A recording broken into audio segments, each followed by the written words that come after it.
Good morning, happy new year. আজকে পুজো দিয়েই শুরু হলো সকালটা।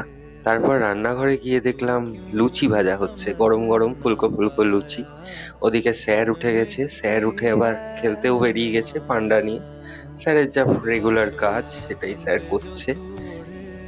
তারপর আমি জামা কাপড়গুলো বার করলাম রেডি হব বলে, স্নানে যাব। আজকে আমরা একটু ঠিক করেছি রামকৃষ্ণ মঠ বারাসাত, সেখানে যাব। আজকে কল্পতরু উৎসব।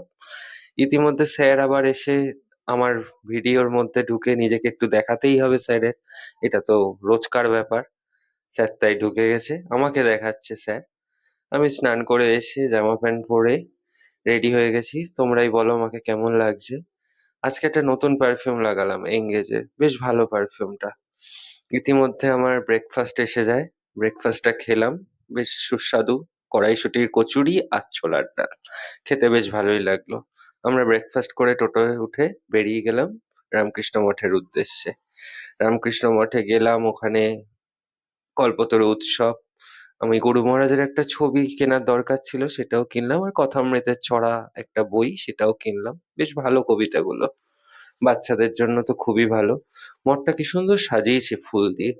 শীতকালে ফুল দেখতে খুব ভাল লাগে। মঠে বেশ ভিড় ছিল। আজকে অনেক ভক্তরাও এসছে, কল্পতরু উৎসব বলে এই দিনে নাকি ঠাকুরের কাছে কিছু চাইলে পাওয়া যায়। তা আমরাও গেছিলাম ঠাকুরের কাছে, মন খুলে ঠাকুর যেন আমাদেরকে আশীর্বাদ করে। এই আশীর্বাদ নিয়েই বছর শুরু করব। আজকে ঠাকুরকেও খুব সুন্দর লাগছিল দেখতে।